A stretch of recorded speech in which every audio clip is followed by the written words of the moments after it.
14 فروری یہ آنے والا ہے دن، یہ دن منایا جائے گا، اور جو اس کی تاریخ بھی بتائی جاتی ہے وہ یہ ہے کہ ایک بادشاہ تھا، رومن بادشاہ کلاڈیس.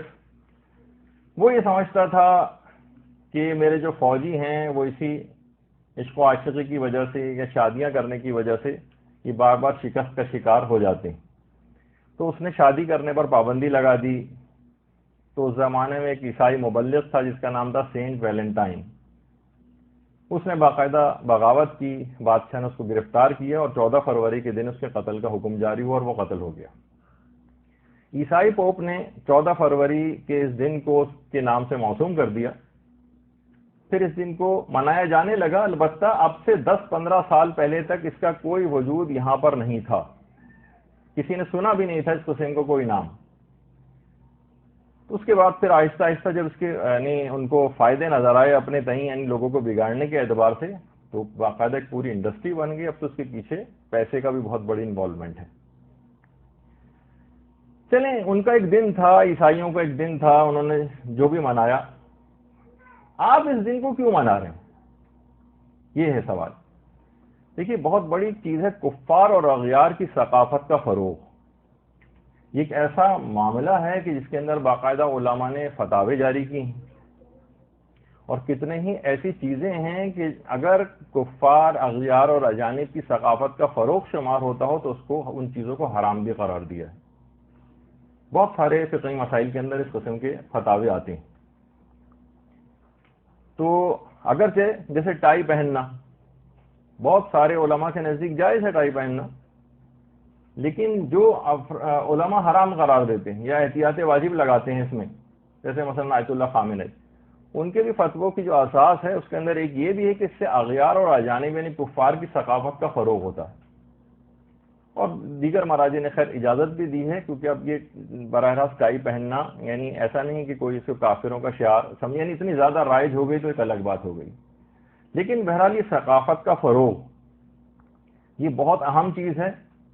اور آپ کی اپنی دیکھیے، وہ جو ہیں آپ کی کسی چیز کو اڈاپٹ نہیں کرتے، لیکن ظاہر ہے جو شکست خوردہ یا مفتوحہ قومیں ہوتی ہیں وہ اسی طرح سے جو وہاں سے چیز فیڈ کر دی جائے اس کے اوپر مینوان عمل کرنے لگتی ہیں.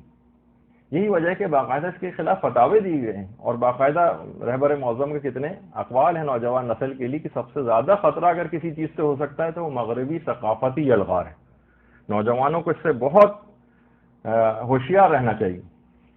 یہی وجہ ہے کہ وہ افراد کے جو آج کل یہ بھی مثلا شوہر و بیوی ہی کہنے لگتے ہیں کہ ٹھیک ہے ہم ہمارے درمیان تو کوئی ایسے برائی والا رشتہ نہیں ہے نا کہ جس طریقے سے عام نامحرموں کا ہوتا ہے، تو ہم اگر ایک دوسرے کو کیک دیں یا لیں اور اس طرح سے اس دن منائیں تو بہرحال ایک لحاظ سے آپ نے پارٹ تو پلے کیا نا اس کے اندر. آپ نے ان کی جو ثقافت تھی اس کے دن کو اس انداز سے منایا، تو ٹھیک ہے اگر آپ کو اتنا ہی اس کا اظہار مقصود ہے تو اس سے ہٹ کر کسی اور دن ایسا یہ والا کام کر لیں، تاکہ کم سے کم ان کے ساتھ اس عمل میں کوئی مشابہت نہ ہو. اس کے اندر کوئی بھی، بہت سارے لوگ اس کے اندر ذرا پاکیزہ قسم کی نیتیں لے کر آتے ہیں جو بہت ہی شاذ، بہت ہی نادر ہیں، جو کہ اس میں عموماً ایسا ہوتا نہیں ہے. تو بہرحال یہ تمام چیزیں ایسی ہیں کہ انسان کو واقعی اپنے آپ کو سمجھنا چاہیے کہ مومن اور مومنہ کو کہ اس کا مقام کیا ہے. جو لوگ پڑھا دیں یہ نہیں، جیسے شہید مطہری نے کہا کہ اپنی بات پہ اگر انسان اپنے دل سے کوئی عمل کرنے لگے تو خود پسندی، اور لوگوں کی باتوں پر چلنے لگے تو یہ بت پرستی، اور خدا کی بات پر چلنا یہ حق پرستی.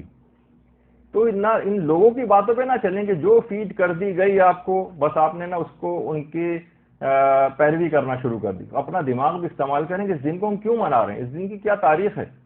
یہ فسق و فجور کا دن ہے، یہ حرام کاری کا دن ہے. اس دن کو اس طور پہ منانا اور زبردستی اس میں کوئی بھائی بہن کی محبت اور اماں ابا والی محبت کو لے کے آنا، یا شوہر و بیوی کے جو محبت ہے اس کو اس کے اندر نتھی کر دینا، جو کہ معاشرے کے اندر اس لحاظ سے اس دن کے حوالے سے کہیں پائی نہیں جاتی، تو ایک شیطانی دھوکہ ہے جس کو یہ قرار دیا جاتا ہے. دیکھیے، خود اتنا سمجھنا چاہیے کہ مومن کو، ایک نوجوان جو ہو خاص طور پر مومن یا مومنہ، اپنے مقام کو پہچانے. اتنا عظیم مقام ہے کہ جہاں سے روایات میں کہ جہاں سے کوئی مومن یا مومنہ گزرتا ہے، ظاہر ہے کوئی جگہ ایسی نہیں ہے جو فرشتوں سے خالی ہو. فرشتے اس کی تعظیم میں کھڑے ہو جاتے ہیں جہاں سے مومن یا مومنہ گزر رہا ہوتا. تو آپ خود سوچیے، آپ پہچانیے کہ آپ خود کو کہاں ضائع کر رہے ہیں. یعنی اللہ کے ہوتے ہوئے غیر اللہ پر فریفتہ ہونا یہ سخت بے ادبی ہے. ایسے ہی جیسے کوئی سورج کے ہوتے ہوئے موم بتی سے کی روشنی سے جو ہے وہ گزارا کرے، یہ سورج کی توہین ہے اس کے اندر۔ دیکھیے چمگادڑ کے متعلق کہا جاتا ہے کہ جو کہ اندھیروں میں الٹی لٹکی ہوتی ہے، اس کو آفتاب دشمنی کی سزا ملتی کہ اس طرح سے اندھیروں میں لٹکی ہوئی۔ یہ مومن، یہ باز شاہی، اسے کیا ہو گیا ہے کہ یہ چمگادڑوں کی طرح سے اندھیروں کا عاشق بنا ہوا ہے۔ مومن کا دل جس کے اندر صرف اور صرف پروردگار رہنا چاہیے۔ اور شیخ رجب علی خیاط کا جملہ جو آغا علی شہرینی اپنی کتاب کیمیائے سعادت میں جو ان کے متعلق لکھی ہے کہ آغا رجب علی خیاط کہتے تھے کہ امیر المومنین سے جب یہ سوال کیا گیا کہ مولا